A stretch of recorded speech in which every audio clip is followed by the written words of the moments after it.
तेज प्रताप यादव प्रकरण की बहुत सारी कहानियां सुन रहे हैं, लेकिन एक कहानी जो आपने नहीं सुना होगा, उस कहानी के नायक जो है वो जेडीयू और बीजेपी है। नीतीश कुमार और अमित शाह है। पूरा खेल जो चाणक्य वाला खेल कहते हैं, वो चाणक्य वाला खेल खेला गया है। और किस तरह से 2025 के बिहार विधानसभा चुनाव से पहले आरजेडी का और तेजस्वी यादव का पर कतरने का तैयारी किया गया है। और इस कहानी को अगर आपको पूरी सही से समझना है, सब कुछ सही से, तो आपको सिलसिलेवार ढंग से आपको 2010 पहले जाना पड़ेगा। पूरी कहानी है कि कैसे लालू परिवार को तोड़ा जा रहा है, आरजेडी को तोड़ा जा रहा है, और इस तोड़ के सहारे एनडीए, नीतीश कुमार, बीजेपी बिहार की गद्दी पे किसी भी कीमत पर कोई भी स्पेस नहीं छोड़ना चाहती है कि वहां पे किसी भी कीमत पे आरजेडी या तेजस्वी यादव मजबूत हो। जबकि ये सबको पता है कि आरजेडी के अंदर और आरजेडी के बाहर भी तेजस्वी यादव लगातार अपनी पकड़ बढ़ाते जा रहे हैं। और अब तो ऐसा हो गया कि डी फैक्टो बीजेपी के इसके आरजेडी के चीफ भी बन चुके हैं। तो कहानी लेके चलते हैं आपको 2010 में। 2010 का चुनाव, बिहार विधानसभा का चुनाव का आप वो सारी रैलियों को याद कीजिए, जितने भी फोटो आपको मिल सकता है, जितने भी वीडियो मिल सकता है, उन सब में ढूंढिए जिसमें लालू यादव या तो किसी मंच पे भाषण दे रहे हैं या कहीं पे कोई जनसभा कर रहे हैं। उस सारे वीडियो और फोटो में आपको तेज प्रताप यादव उनकी बगल वाली सीट पे बैठे हुए आपको मिलेंगे। 2010 का बिहार विधानसभा का चुनाव लालू यादव तेज प्रताप को प्री लॉन्चिंग करने के लिए, लॉन्च करने से पहले सारी ट्रेनिंग दे रहे थे। और उसी के दौरान एक बहुत वायरल भी हुआ था एक वीडियो, जिसमें ये लालू यादव जो है वो मंच पे बैठ करके फोन लेकर के जो वो करते हैं, मम्मी पापा ये फोन है। उसमें आपने देखा होगा कि तेज प्रताप यादव वहीं पे बगल में बैठे थे। और सारे जनसभा में वो मिलेंगे आपको। ट्रेनिंग के लिए प्रोजेक्ट करने का प्रयास करते हैं तेज प्रताप को। लेकिन 2010 का चुनाव आपको पता है क्या उसका रिजल्ट रहा। 2010 के चुनाव में औंधे मुंह गिरती है आरजेडी। सबसे वर्स्ट परफॉर्मेंस आरजेडी के इतिहास का होता है, 22 सीटों पे आकर के सिमट जाती है। और उसके बाद फिर कहीं ना कहीं उसका तेज प्रताप के ऊपर असर पड़ता है और तेज प्रताप अपने आप को राजनीति से दूर करने का प्रयास करते हैं, या जो भी कहिए, लेकिन कहीं ना कहीं डिसइंचेंटमेंट होता है वहां से। 99 में क्लासों बंक किए थे। नहीं, वो तो पुरानी कहानी। देखिए, ये 99 की कहानी, उसको और अगर पीछे लेके जाइएगा तो वो कहानी उसकी ये है कि लालू यादव हमेशा से चाहते थे कि तेज प्रताप ही वारिस बने, पॉलिटिकल वारिस बने। और एक जो 99 की ये बात कर रहे हैं वीडियो की, एनडीटीवी का इंटरव्यू है लालू यादव का, जिसमें कि तेज प्रताप यादव क्लास बंक करके और पार्टी का प्रचार कर रहे थे। बच्चा होते हैं, छोटा सा होते हैं। तो लालू यादव कोई उस समय नहीं, उनका तेज प्रताप यादव का शुरू से बचपन से ही राजनीति में इंटरेस्ट था। तेजस्वी यादव का कहीं कोई इंटरेस्ट राजनीति में नहीं दिखता होगा आपको। अगर बच्चे का एक फोटो भी तेजस्वी यादव का मिलेगा तो वो फोटो था जिसको जेडीयू कहती है कि ये मेडल घोटाला किए थे, जिसमें कि तेजस्वी यादव को खेल में शुरू से ही उनको इंटरेस्ट था। तो वो कोई मेडल उनको दिया गया था बिहार सरकार के द्वारा, कोई पुरस्कार दिया गया था, खेल पुरस्कार दिया गया था, वो खेल घोटाला कहती है। लेकिन तेज प्रताप का जब भी कोई बचपन का आपको फोटो वीडियो मिलेगा तो उसमें आपको पॉलिटिकल दिखेंगे तेज प्रताप। और सब लोग कहते हैं कि तेज प्रताप ही असली वारिस है लालू यादव का, चाहे बोलने का तरीका हो, चाहे फिर उनका लोगों से मिलने का तरीका हो। तो वो एक अलग कहानी है 2010 में। और उसी कहानी का ये रिजल्ट था कि 2010 में लालू यादव प्रोजेक्ट कर रहे थे, ट्रेनिंग दे रहे थे तेज प्रताप को 2015 की तैयारी करने की, क्योंकि अभी उनकी उम्र हुई नहीं थी 2010 में, चुनाव अगला लड़ेंगे तो ट्रेनिंग दे रहे थे। उस समय तेजस्वी नहीं थे। तेजस्वी उसमें क्या कर रहे थे? तेजस्वी उसमें आईपीएल में 2010 में खेल रहे थे। खेल क्या रहे थे? लालू यादव ने खुद कहा है, मेरा बेटा तौली लेके पानी लेके दौड़े जा रहा है। ये तो आपने देखा ही होगा वीडियो। तो बेसिकली वहां पे वो सक्सेसफुल नहीं होते हैं। और 2010-11 आते आते डेली डेयर डेविल्स जो है, जो टीम आईपीएल की है, वो तेजस्वी यादव को धक्के मार के निकाल देती है। भाई 10 लाख रुपया उनको कोई भी जो आईपीएल वाले जो है 10 लाख रुपया तौली लेके पानी लेके दौड़ने के लिए तो देगा नहीं, 10,000 रुपये में लोग मिल जाते हैं। तो बेसिकली उनका क्रिकेट कैरियर जो है वो तबाह हो चुका होता है 2010-11 आते आते। और उसी समय डिसइंटरेस्ट लेना शुरू करते हैं तेज प्रताप पॉलिटिक्स में, क्योंकि उनको बहुत हार का सामना होता है 2010 के चुनाव में। और उसी समय इनकी दोस्ती होती है संजय यादव से, तेजस्वी यादव की। दिल्ली में कहीं ना कहीं संजय यादव की रोल प्ले करते हैं कि आप अब क्रिकेट में अनसक्सेसफुल हुए हैं, तो इस देश का तो इतिहास है आप कभी भी उठा लीजिए, चाहे वो राहुल गांधी को उठा लीजिए, चाहे किसी को भी उठा लीजिए।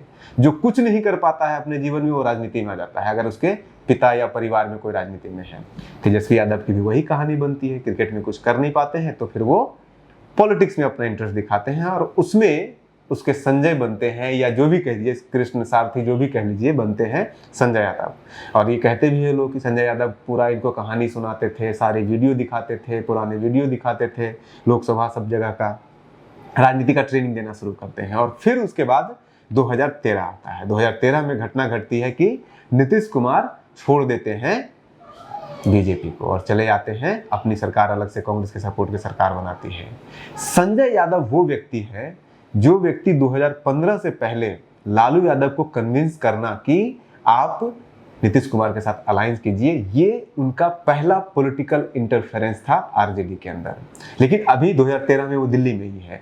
संजय यादव और तेजस्वी यादव को ये लगता है कि ये एकदम सही मौका है, यहाँ से हम एंट्री करते हैं, लॉन्च करते हैं अपने आप को और इसी प्रोजेक्ट के साथ लेके चलते हैं कि नीतीश कुमार के साथ अलायंस किया जाए। याद कीजिए 2013 में जब विधान परिषद के अंदर जो प्रस्ताव पारित किया गया, प्रस्ताव आया था मुख्यमंत्री को फिर से इलेक्ट करने के लिए, उस समय आरजेडी विरोध कर रही थी।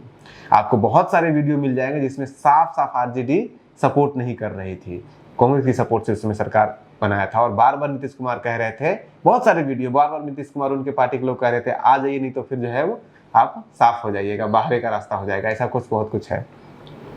तो उस समय आते हैं तेजस्वी और उस समय आते हैं संजय यादव। यहाँ पे प्लान क्या था? नीतीश कुमार के साथ अलायंस करवाना। और 2014 का चुनाव होता है। 2014 के चुनाव में आरजेडी का अलायंस नहीं होता है इनके साथ, नीतीश कुमार के साथ, और औंधे में मुंह गिरती है दोनों पार्टियां, आरजेडी भी और नीतीश कुमार भी। तब एक और मौका मिल जाता है तेजस्वी और संजय यादव को कि वो जाकर के कन्विंस करें कि आप अलायंस अब तो कीजिए, क्योंकि आप बिना अलायंस के एक चुनाव लड़के देख चुके हैं, पार्टी बर्बाद हो चुकी है, दोनों पार्टी बर्बाद हो चुकी है। और उसके बाद फिर जब अलायंस होता है आरजेडी का और नीतीश कुमार का, जेडीयू का, ये पहली जीत थी जो हरियाणा से चल के आई थी, जो संजय यादव का प्लानिंग था, जो तेजस्वी यादव का प्लानिंग था। और ये पहली बार कद बढ़ता है तेजस्वी यादव का कि नहीं, पॉलिटिकल विजन जो है वो तेजस्वी के अंदर ज्यादा है। देखो इतना बड़ा सक्सेस दिलाया है 2015 के चुनाव में, और 2015 के चुनाव में सक्सेस जब मिलता है तो ऑटोमेटिकली जो है वो पूरा फोकस ऑफ पावर जो है वो शिफ्ट हो जाता है तेजस्वी यादव के तरफ, और तेज प्रताप बैकफुट में चले जाते हैं, क्योंकि डिसइंटरेस्ट पहले भी लिए हुए थे वो 2010 में हारने के बाद। इसके बाद फिर कहीं ना कहीं उप मुख्यमंत्री बनाए जाते हैं तेजस्वी। तो ये क्लियर हो चुका है कि आरजेडी में जो है वो नंबर 1 तो लालू यादव ही, नंबर 2 पे आ गए हैं तेजस्वी, और तेज प्रताप पीछे जा चुके हैं। अब यहाँ पे 2015 के बाद एक और घटना घटती है 2016 में। 2016 में मीसा भारती को राज्यसभा भेजा जाता है, लेकिन उसकी कहानी भी इंटरेस्टिंग है। क्या इंटरेस्टिंग है? जैसा कि हम आपको बता रहे थे कि लालू यादव शुरू से पसंद करते थे कि जो उनका पॉलिटिकल वारिस है वो तेज प्रताप ही बने, क्योंकि उनको सब कुछ उनके अंदर वो चीज दिखता था जो एक पॉलिटिकल उनकी विरासत को आगे बढ़ा सके। लेकिन घर के अंदर झगड़े थे। झगड़े क्या थे? झगड़े ये थे कि ये शंकरसन की जो किताब है बिहारी ब्रदर्स, उसमें भी ये बात लिखा हुआ है कि लालू यादव चाहते थे कि तेज प्रताप को वारिस दिया जाए और राबड़ी देवी चाहती थी कि तेजस्वी को दिया जाए। अब इसके पीछे क्या थ्योरी हो सकती है, क्यों लालू यादव पसंद करते थे? इसका तो लॉजिक है, क्योंकि तेज प्रताप उनके जैसा लगते हैं, उनके जैसा राजनीति करते हैं, बचपन से राजनीति में इंटरेस्ट रखते थे, तेजस्वी नहीं रखते थे। लेकिन राबड़ी देवी क्यों इंटरेस्ट ले रही थी इतना ज्यादा तेजस्वी में? राबड़ी देवी क्यों तेज प्रताप को पसंद नहीं करते थे?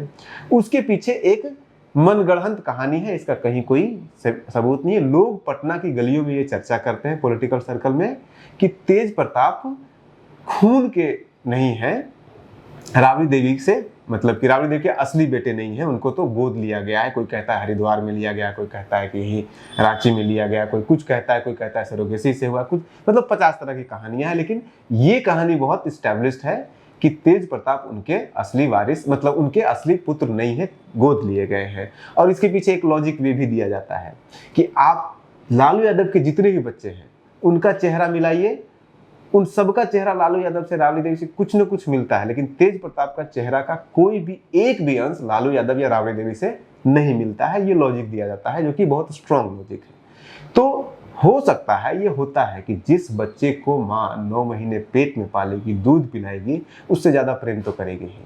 लेकिन बाप का जो प्रेम होता है वो पेट से नहीं होता है। बाप का प्रेम जो होता है वो जो संबंध आत्मीय होता है, और वो संबंध लालू यादव का तेज प्रताप के साथ ज़्यादा बेहतर था। और आपके ऐसे बहुत सारे उदाहरण मिल जाएंगे तेज प्रताप किस तरह से लालू यादव के करीबी थे। आप कोई भी फोटो उठा लीजिए, कोई भी वीडियो उठा लीजिए, एक वीडियो एक फोटो उठाइए तेजस्वी यादव का लालू यादव जी के साथ है, और एक वीडियो फोटो उठाइए तेज प्रताप के साथ है। वो बाप बेटे का जो आत्मीयता है वो तेज प्रताप वाले में मिलेगा। बगल में बैठे हुए हैं, सट के बैठे हुए हैं, बगल में बिठा करके जो है वो लालू यादव को वीडियो दिखा रहे हैं, कुछ कुछ मोबाइल में दिखा रहे हैं, और वो दिखता है उसमें। इनफैक्ट आप जा करके उसमें आप स्टेटमेंट ही उठा लीजिए, आप मुझे तेज प्रताप यादव का एक स्टेटमेंट दिखा दीजिए जिसमें उन्होंने अपने पिता को संबोधित करते हुए लालू जी या लालू यादव बोला हो। लेकिन आप तेजस्वी यादव का मुझे एक स्टेटमेंट दिखा दे जिसमें उन्होंने कहा हो कि पिताजी। एक आध रेयर मिल जाएगा तो मिल जाएगा, लेकिन तेजस्वी यादव जब भी लालू यादव को संबोधित करते हैं तो लालू जी, लालू यादव या राष्ट्रीय अध्यक्ष, यही संबोधन होता है। लेकिन तेज प्रताप ज्यादातर संबोधन करते हैं पिताजी, हमारे पिताजी, हमारे पिताजी। तो वो आपको साफ दिख रहा है, दोनों के बीच में जो केमिस्ट्री है वो साफ साफ झलक जाती है। और ये केमिस्ट्री राबड़ी देवी के साथ नहीं है। ये लड़ाई में आपको ये मैं इसलिए बता रहा हूँ क्योंकि यहाँ से एक परिवार के अंदर जो है आपको फूटन साफ साफ दिखेगा।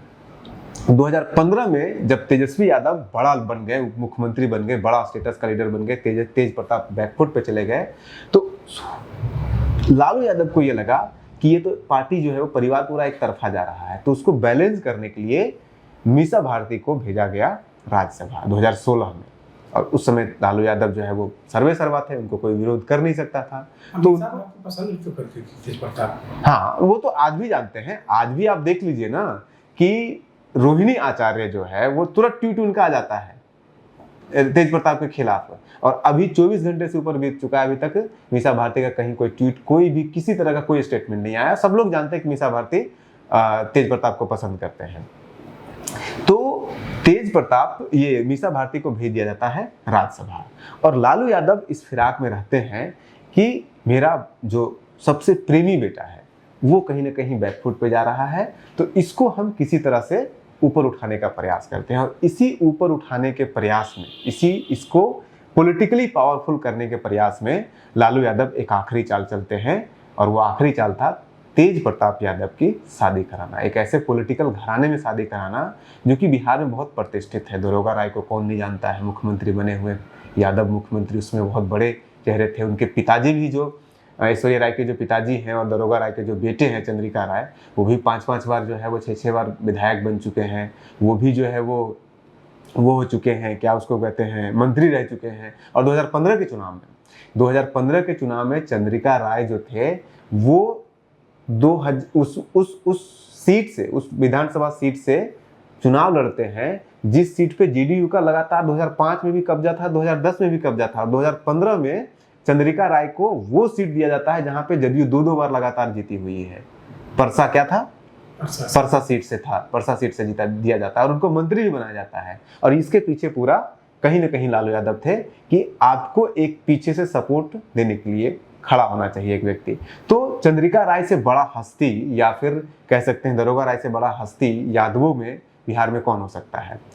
लालू यादव ने प्रेशर बना करके किसी तरह से चंद्रिका राय की बेटी से तेज प्रताप का शादी कराया। लोग ये भी जानते हैं कि बिल्कुल नहीं चाहते थे, तेज प्रताप जो है वो भाग गए थे घर से निकल करके कि हम शादी ये नहीं करेंगे। लेकिन ये भी लोग जानते हैं कि तेज प्रताप अपने पिता का कोई भी बात काटते नहीं है, बहुत ही जिसको कहते हैं ना, बहुत रिस्पेक्ट देते हैं, या उनकी बात को नहीं काटना। तो अंततः पिता के वचन के आगे, पिता की मजबूरी के आगे उनको ये बात मानना पड़ता है, और तेज प्रताप ऊपर मन से ही सही शादी को कर लेते हैं। अब शादी होने के बाद असल खेल शुरू होता है। शादी होने के बाद तेजस्वी यादव को और राबड़ी देवी को, दोनों को ये बात तो समझ में आ जाता है कि अब जो है इतना आसान आरजेडी के ऊपर, परिवार के ऊपर जो एक छत्र राज करना आसान होगा नहीं। तो खेल खेलना शुरू होता है। खेल क्या खेलना शुरू होता है? खेल ये खेलना शुरू होता है कि राबड़ी देवी प्रताड़ित करना शुरू करती है ऐश्वर्या राय को, ताकि ऐश्वर्या राय घर से भाग जाए, जो भी करे, तलाक दे दे, जो भी हो, लेकिन इस फैमिली से उसका लगाव टूटे। और अगर आपने ऐश्वर्या राय का वो कन्वर्सेशन जो वो रो रो करके सुना रही है, उस पूरे में 2-3 पॉइंट बड़ा इंटरेस्टिंग बोलती है। एक पॉइंट उसमें ये भी बोलती है कि राबड़ी देवी मुझे मारती थी, पीटती थी, मुझे जो है वो उल्टे सीधे शब्द बोलती थी, मुझे झकुरा नोचती थी। तो उसमें ऐश्वर्या कह रही है कि वो मेरे पिता के बारे में उल्टा सीधा बोलती थी। तो मैं यही बोलती थी कि आपको जो भी बोलना है मुझे बोलिए, बुरा मेरे पिताजी के बारे में क्यों बोलते हैं। अब ये पिता इतना इंपॉर्टेंट चंद्रिका राय क्यों हो गए थे? मंत्री थे उस समय 2015 में। चंद्रिका राय इसलिए इंपॉर्टेंट हो गए थे क्योंकि लालू यादव के गेम प्लान का हिस्सा थे चंद्रिका राय, कि चंद्रिका राय के सहारे तेज प्रताप को आगे बढ़ाओ और चंद्रिका राय का पार्टी के ऊपर कंट्रोल या पार्टी के ऊपर इंटरफेरेंस जो है बढ़ाओ, क्योंकि चंद्रिका राय मंझे हुए पॉलिटिशियन है। तो तेज प्रताप भले ही मंझे हुए ना हो, लेकिन चंद्रिका राय तो है। तो राबड़ी देवी का जो पूरा अटैक होता था वो चंद्रिका राय के ऊपर होता था कि वही सब बदमाशी कर रहा है। और इसी में फिर वो जो प्रकरण होता है शादी के बाद, जिसमें कि ऐश्वर्या राय को निकाल के बाहर कर दिया जाता है। और यहाँ पे सक्सेस होता है इनका जो तेजस्वी यादव का गैंग है, या फिर जो कह सकते हैं कि तेजस्वी यादव और उनकी माँ का जो गठजोड़ है, उनका वहाँ पे जीत होता है कि उस प्लान जो कि लालू यादव ने बनाया था तेज प्रताप को कहीं ना कहीं इक्वल अपॉर्चुनिटी देने का, वो उसमें टूट जाता है। इसके बाद फिर आता है 2000, इन सब के बीच ये सब आते आते 2019 का चुनाव आता है, फिर 2000 आ जाता है 20 का चुनाव। 2000 चीज और नोटिस किए हैं, ये पूरा जो प्रकरण हुआ है उसमें ऐश्वर्या कभी भी तेज प्रताप कल्प्रिट नहीं बोला। आप पूरा उनका देख लीजिए, कोई भी एक स्टेटमेंट उठाइए ऐश्वर्या राय का जिसमें कि लालू यादव के खिलाफ एक शब्द या तेज प्रताप के खिलाफ एक शब्द वो बिल्कुल नहीं बोली है। वो सिर्फ राबड़ी देवी को टारगेट की है कि राबड़ी देवी मेरा जो है झूठा पकड़ती है, ये करती है। तो ये साफ इंडिकेट कर रहा है कि ऐश्वर्या राय को कोई प्रॉब्लम नहीं था तेज प्रताप से, ऐश्वर्या राय को कोई प्रॉब्लम नहीं था लालू यादव से। आज भले ही बीजेपी और जेडीयू सब अटैक कर रही है, लालू यादव को कटघरे में खड़ा कर रही है, लेकिन असल कल्प्रिट जो है वो तो कहीं ना कहीं राबड़ी देवी है। तो उसके बाद बेसिकली तो ये सब करते करते आ जाता है 2020 का चुनाव। 2020 का चुनाव एक चीज और गौर करने वाली है। गौर करने वाली क्या बात है?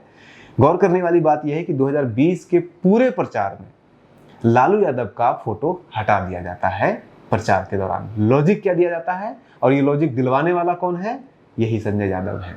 लॉजिक दिया जाता है कि देखिए, अगर आप लालू यादव का फोटो पोस्टर पे रखिएगा तो वो लोगों को याद दिलाएगा जंगल राज का, 90 के राज का, फोटो स्कैम या जो भी कह लीजिए, वो सब स्कैम का याद दिलाएगा। तो इसलिए इसका फोटो हटा दीजिए, देखिए हमको सक्सेस ज्यादा मिलेगा।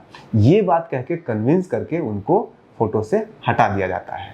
हालांकि कोई इस बात का जवाब नहीं दे रहा है कि IRCTC घोटाले, लैंड फॉर जॉब और IRCTC घोटाले में तेजस्वी यादव का भी तो नाम है, तो उनका भी तो चेहरा आने से, अगर घोटाला ही अगर जो है वो नुकसान कर रहा है आरजेडी को, तो उनका भी चेहरा तो आ रहा है। और आज तो जो है वो तेजस्वी यादव जो है अपने पिता के लेगेसी को बहुत कह रहे हैं कि हमारे पिता के टाइम पे बहुत कुछ हुआ था। तो या तो तेजस्वी आज गलत कर रहे हैं कि फिर से पिता के लेगेसी के ऊपर वोट मांग रहे हैं, या नहीं तो तेजस्वी कल गलत की थे 2020 में जब वो अपने पिता को पोस्टर से हटा देते हैं। लेकिन असल कहानी ये दोनों में से कोई नहीं है। असल कहानी ये है कि किस तरह से लालू यादव किसी तरह से प्रयास कर रहे थे कि परिवार टूटे नहीं, तेज प्रताप को भी इक्वल अपॉर्चुनिटी मिले, उसको धराशायी कर रहे थे तेजस्वी। और उसी क्रम में अपने आप को आरजेडी का सर्वे सर्वा बनाने का प्रोजेक्शन चल रहा था, और वो आगे भी चलेगा। 2020 का चुनाव हो जाता है, सक्सेस मिलता है आरजेडी को, अनअपोज्ड लीडर के रूप में उभर जाते हैं तेजस्वी यादव। और उसके बाद फिर एक खेल होता है, 16 में बनते हैं राज्यसभा के मेंबर, और उसके बाद फिर 2022 में खत्म होने वाला होता है। 2022 में जब खत्म हो रहा होता है टेन्योर मीसा भारती का राज्यसभा मेंबरशिप का, तो उनका टेन्योर रिन्यू नहीं किया जा रहा होता है। उसमें पूरी प्लानिंग थी कि संजय यादव को भेजा जाए राज्यसभा, और उस समय लालू यादव अड़ करके और उनको राज्यसभा नहीं, उसको नहीं भेजा जाता है, रोहिणी इसको मीसा भारती को भेजा जाता है उसमें राज्यसभा। और वही वो साल है, 2022 भी वो साल है, याद कीजिए 2022 भी वो साल है जब लालू यादव को आरजेडी का दोबारा राष्ट्रीय अध्यक्ष घोषित किया गया था। और उस समय भी तेजस्वी यादव ने बहुत प्रयास किया था कि लालू यादव अब चूंकि बूढ़े हो चुके हैं, अब स्वास्थ्य उनका ठीक नहीं है, इस आधार पे वो राष्ट्रीय अध्यक्ष बनना चाह रहे थे। और ये न्यूज में आया भी था दबी जुबान से कि तेजस्वी यादव खुद राष्ट्रीय अध्यक्ष बनना चाह रहे थे, लेकिन लालू यादव ने उस समय कहा कि मुझे आखिरी बार बनने दो, और उसमें फिर से आखिरी बार जो है वो लालू प्रसाद यादव बन जाते हैं राष्ट्रीय अध्यक्ष आरजेडी के, और उसी समय वो वीटो लिया जाता है आरजेडी के लालू यादव के द्वारा और मीसा भारती को भेजा जाता है राज्यसभा दोबारा। वरना प्लान ये था, जो आरजेडी के अंदर तेजस्वी यादव अपनी बहन मीसा भारती को कह रही थी कि देखो 2 साल के बाद लोकसभा चुनाव आने वाला है, तुम लोकसभा चुनाव लड़ लेना, लोकसभा ज़्यादा पावरफुल जगह होता है, ज़्यादा बढ़िया जगह होता है। तो उसी में ये हुआ कि नहीं ठीक है, मैं लोकसभा चुनाव तो लड़ लूंगी, लेकिन अभी मैं राज्यसभा रहूंगी, अगर मैं जीत गई तब मैं लोकसभा का मेंबर बन जाऊंगी, राज्यसभा किसी और को दे देना, अगर मैं हार गई तब मैं राज्यसभा तो रहूंगी ही। ये फाइनली डिसीजन होता है और दोबारा मीसा भारती को राज्यसभा भेजा जाता है। संजय यादव को फिर से रुकना पड़ता है और यहाँ पे कहीं ना कहीं फेलियर होता है उस कैंप का। लालू यादव हमेशा प्रयास कर रहे हैं किसी न किसी तरह से जो है वो बैलेंस बनाया जाए पार्टी के अंदर, या तो मीसा भारती के सहारे, तेज प्रताप के सहारे। और मीसा भारती तेज प्रताप बेसिकली एक ही कैंप का, जैसा मैंने पहले भी बताया, ये भी कह रहे थे दोनों के बीच में प्रेम है, तो ये दोनों कैंप का अलग बना हुआ था। अब उसके बाद आता है 2024 का चुनाव। 2024 के चुनाव के बाद 2024 के चुनाव में फिर से सक्सेस नहीं मिलता है, और ये जो ऑरा क्रिएट किया गया था तेजस्वी यादव को, ये था भ्रम कि उनको ज़्यादा सीट आएगा, और ज़्यादा सीट आता तो उनका पार्टी के ऊपर स्ट्रॉन्ग होल्ड बढ़ जाता।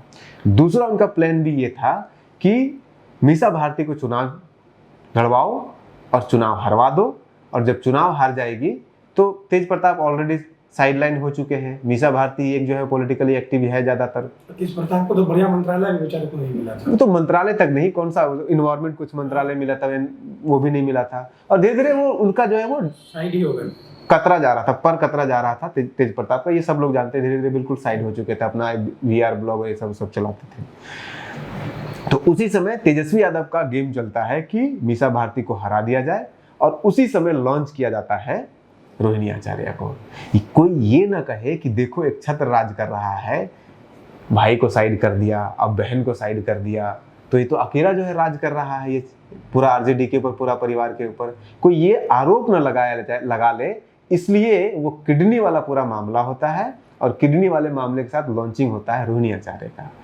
यहाँ पे 2024 के चुनाव में तेजस्वी यादव को 2 फ्रंट पे डिफीट मिलता है। एक तो जो उनको एक्सपेक्टेड था कि 10-12 सीट इनको आ जाएगा, वो हुआ नहीं, 4 सीट पे सिमट गए।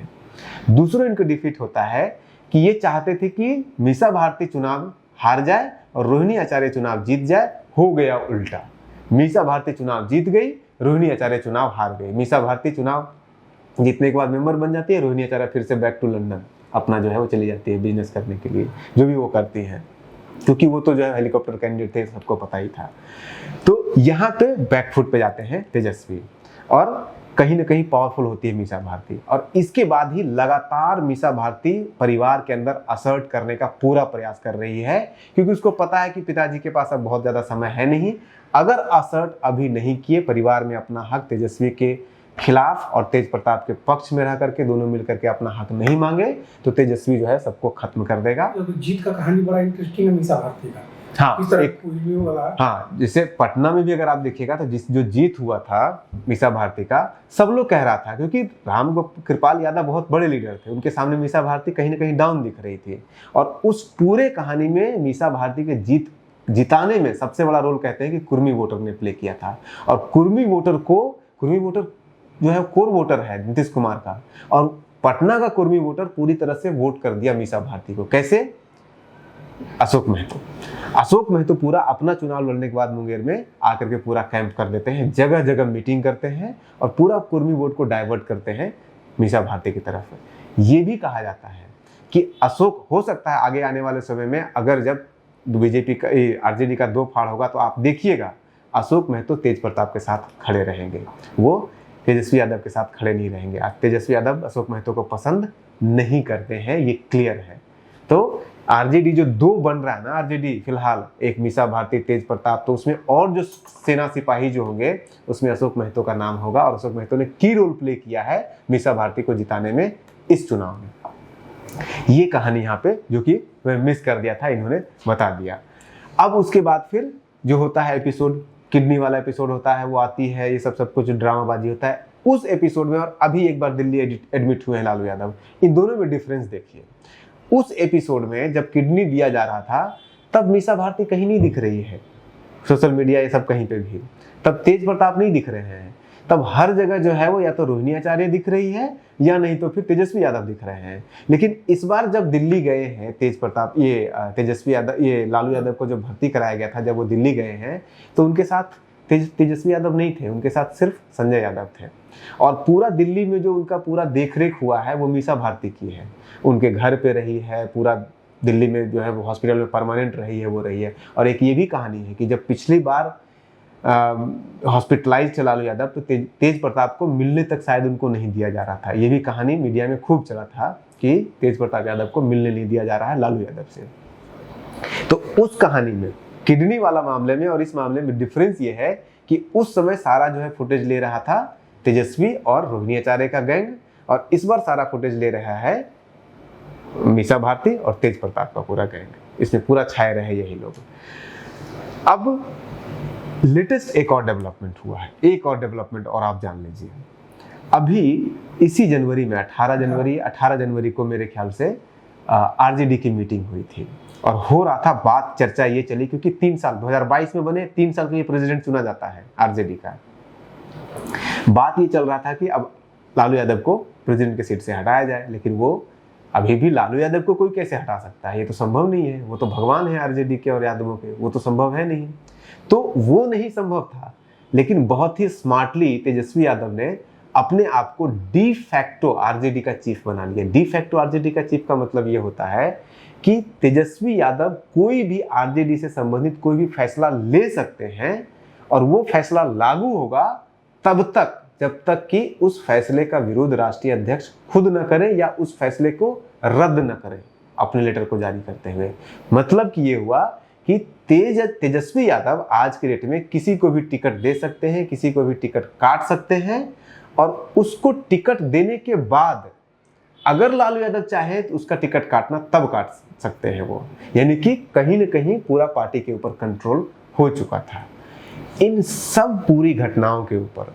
और आप देख रहे होंगे कि इसी बीच में एक और घटना घटती है इसी फरवरी में। जनवरी में ये सब जो है वो चीफ बनते हैं, 18 जनवरी को चीफ बनते हैं, डी फैक्टो चीफ बनते हैं आरजेडी के। और फरवरी में एक घटना घटती है इसी पटना के अंदर, जिसमें कि सब लोग इस बात को कहते हैं, कोई मोहन करके यादव थे, उनका इसमें इन्वॉल्वमेंट था। घर में लड़ाई होती है, तेज प्रताप ये लालू यादव के घर में लड़ाई होती है, मीसा भारती वहाँ पर रहती है। क्या लड़ाई होता है? प्रॉपर्टी, उत्तराधिकार और इन सब चीज़ों को लेकर के लड़ाई होती है। और उस लड़ाई में मीसा भारती रात में अपने बच्चों को लेकर के मौर्य होटल चली जाती है और मौर्य होटल में जाकर के घर नहीं आती है। फिर उनको कोई मोहन यादव है, उनको भेजा जाता है, निगोशिएशन करवाया जाता है, फिर उनको वापस बुलाया जाता है। लेकिन ये घर में सारी लड़ाइयाँ चल रही है, इसके एक नहीं हजारों उदाहरण आपको मिल जाएंगे। और ये पटना के पॉलिटिकल सर्कल में हर कोई जानता है, ये सिर्फ हम नहीं बता रहे हैं आपको। ये होता था, मतलब मुख्य कारण इसका था कि संजय यादव का जो एंट्री हुआ था, इसलिए दोनों मीसा भारती और ये दोनों बहुत संजय यादव की एंट्री से मीसा भारती और तेज प्रताप कितने परेशान थे, इसकी ये तो आपको बताने की जरूरत ही नहीं है। आप तो कितने सारे ऐसे वीडियो आपको मिल जाएंगे जहां पे कि तेज प्रताप जो है डायरेक्टली संजय यादव को संजय यादव बोलते भी नहीं है, संजैया बोलते हैं, गाली देते हैं। ये है कौन संजैया? तुम जो है वो संजैया के कहने तुम लोग ऐसे कर रहे हो। मतलब कि संजय यादव को एकदम खरी खोटी सुनाते थे, बिल्कुल पसंद नहीं करते थे तेज प्रताप यादव। और ये सारा खेल तेज प्रताप यादव ही कर रहे थे, ये संजय यादव ही कर रहे थे। इसलिए तो मीसा भारती जैसी लोकसभा जाती है उनका सीट तुरंत दे दिया जाता है संजय यादव को। तो संजय यादव धीरे धीरे अपना स्ट्रॉन्ग होल्ड बना रहे हैं। शादी भी हरियाणा में हो चुका है। अब आप सोचिए कि कहते हैं कि संजय यादव का साला वगैरह भी पटना आकर के बैठ चुके हैं, तो उनका कंट्रोल हो चुका है। और इन सब के बीच में एक बाहर का आउटसाइडर आकर के पार्टी के ऊपर, परिवार के ऊपर कंट्रोल कर रहा है, उसमें इंटरफेरेंस कर रहा है, और उसमें एक घर का बेटा, एक घर की बेटी मार्जिनलाइज हो रही है और उसमें सहारा लिया जा रहा है रोहिणी आचार्य को। तो ये सब जितनी फूट की कहानियां हैं, ये सब जो चल रहा है पॉलिटिकल सर्कल में, ये क्या बीजेपी और नीतीश कुमार को नहीं मालूम है? सब मालूम है उनको। हमें तो फिर भी उसका थोड़ा सा तिनका पता है पटना के लोगों को। आरजेडी इसको, नीतीश कुमार को या अमित शाह को, बीजेपी के पूरा जो मैकेनिज्म है उसको तो सारी और भी बहुत सारी कहानी पता होगा। तो इस पे गिद्ध की तरह नजर गड़ाए हुए थे। और तेजस्वी यादव जिस तरह से इस बार चुनाव में एग्रेसिव हो रहे थे, उन्होंने कहा कि समय आ गया है, तेजस्वी यादव को पर कतरना जरूरी है इस चुनाव में, और इसके लिए अब इस्तेमाल किया जा रहा है तेज प्रताप यादव और मीसा भारती को। मीसा भारती अभी भी दिल्ली में ही है और लोग ये भी कह रहे हैं कि तेज प्रताप यादव मालदीव से डायरेक्ट दिल्ली पहुंच गए हैं। हमें नहीं पता, हो सकता है पहुंचे, हो सकता नहीं पहुंचे, क्योंकि एक खबर के अनुसार 23 तारीख को ही उनको वापस आना था। 23 तारीख का उनका रिटर्निंग टिकट था मालदीव से, लेकिन अभी तक रिटर्न पटना नहीं आए हैं। कहाँ है किसी को नहीं पता है। इस पूरे घटनाक्रम पे गिद्ध की तरह नजर गड़ाए हुए इन लोगों का अब ये कहा जाता है कि ये पूरा जो प्लानिंग है, ये पूरा प्लानिंग बीजेपी का है। मीसा भारती के साथ मिलकर के पार्टी के 2 टुकड़े करो। तेज प्रताप को हो सकता है सब की कोई घटना नहीं हो, वो सिर्फ मोहरा बन रहे हैं, क्योंकि तेज प्रताप इतने बुरे नहीं हैं या उनको ये छल वगैरह नहीं आता है। ये जो भी पटना के सर्कल में लोग जानते हैं कि वो बहुत ही सीधा, मतलब बदमाश हैं, लेकिन वो झूठे नहीं है। वो इस तरह का पॉलिटिकल कॉन्स्पिरेसी सब का हिस्सा नहीं बनते हैं। ये सब लोग कहते हैं कि बहुत जमीन से जुड़ा हुआ आदमी है, लेकिन मीसा भारती तो है पॉलिटिकल, असल जो कनिंग पॉलिटिशियन होता है, उनके साथ मिलकर के सारा खेल खेला गया।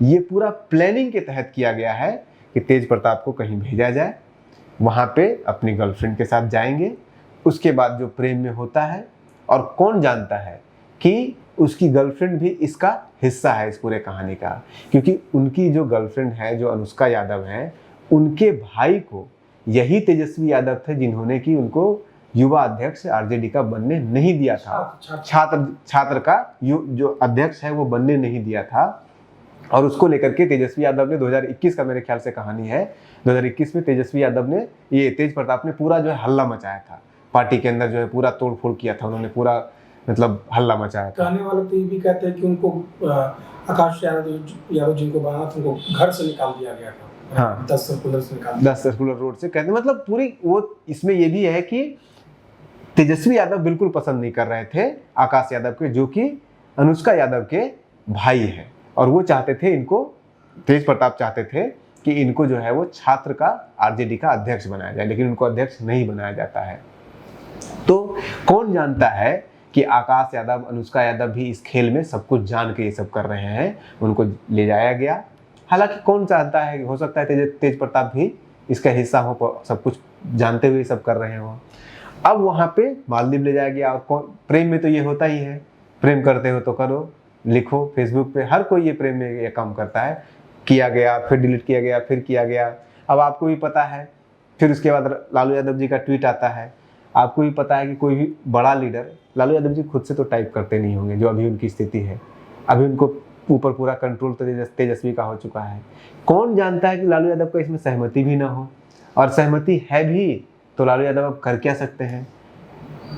अब डायरेक्ट जो है बीजेपी, अब आगे यही हो सकता है कि बीजेपी पूरा फंड करे, एक नई पार्टी बनेगी, आरजेडी टूटेगी, जिसमें कि रोहिणी, ये आपके मीसा भारती, तेज प्रताप, इसके साथ साथ कई सेनापति। अब देखिए युवाओं के बीच में तो पॉपुलर है तेज प्रताप, इसमें कोई शक नहीं है, और जो उनका पब्लिक कन्वर्सेशन का जो तरीका है, जमीन से, मिट्टी से जुड़ के पब्लिक कन्वर्सेशन, पब्लिकों से बात करने का, लोगों से बात करने का, उसमें वो तेजस्वी यादव को पीछे छोड़ देंगे अगर वो उतर जाए, उनको अगर कोई बढ़िया सलाहकार मिल जाए तो बीजेपी का तो यही प्लान है कि अगर एक पार्टी खड़ा कर दिया जाए तेजस्वी यादव के, तेज प्रताप के अंडर में, मीसा भारती के अंडर में, तो सीट ना भी जीते, अगर 5% वोट भी अगर काट लिया आरजेडी का इन लोगों ने, जैसे कि पिछले चिराग मॉडल में चिराग पासवान ने काटा था, तो 5% कटने का मतलब है 25 सीट का नुकसान आरजेडी को, और 25 सीट का नुकसान का मतलब है कि आप जो है वो खत्म हो गए, आप सपना भूल जाइए। कोर वोटर लाइक करता है, कोर वोटर, आप सोशल मीडिया उठा के देखिए ना, सोशल मीडिया पे आप देखिए कितना जो है तेज प्रताप को लेकर के लोग जो है वो सिंपैथी दिखा रहे हैं, कह रहे हैं कि ये जो है वो क्रिश्चियन से जाके शादी कर लिया तो उसमें कोई दिक्कत नहीं। तेज प्रताप तो उसमें भी विरोध किया था, शादी नहीं करना चाहता था। तो कहीं से भी ये मत सोचिए कि जो है वो तेज प्रताप को क्रिमिनलाइज कर दिया गया है और यादव समाज उसको जो है डिसऑन कर दिया गया, ऐसा नहीं है। आप सोशल मीडिया उठा के देखिए, उनके प्रति सिंपैथी लोगों की जग रही है और लोग लिख रहे हैं। तो अगर आगे चल करके ऐसा कुछ होता है तो ये हम कह सकते हैं कि तेजस्वी यादव फंस गए जाल में, बीजेपी के अमित शाह के जाल में। चाणक्य भाई ऐसे नहीं कहा जाता है उस आदमी को। एक उधर चाणक्य है और एक चाणक्य बाबूजी यहाँ बैठे हुए हैं पटना में। इनके सामने तो इनके सामने तो सब दुनिया का सब, चाणक्य भी दोबारा जिंदा हो जाए तो इनके सामने फेल हो जाए, इनके राजनीति के कारण। तो तेजस्वी यादव फंस चुके हैं इसमें। अब उनको नुकसान होना तय है। आगे क्या होता है हमें नहीं पता, लेकिन अब इस पूरे एपिसोड को देखने के बाद एक डिस्क्लेमर भी सुन लीजिए। देखिए, मीडिया में कल से परसों से बकैती चल रहा है, बहुत बड़े लेवल की बकैती चल रही है। तो लोग बकैती को सच के रूप में प्रोजेक्ट करता है। हमने सोचा कि क्यों ना सच में बकैती कर दिया जाए।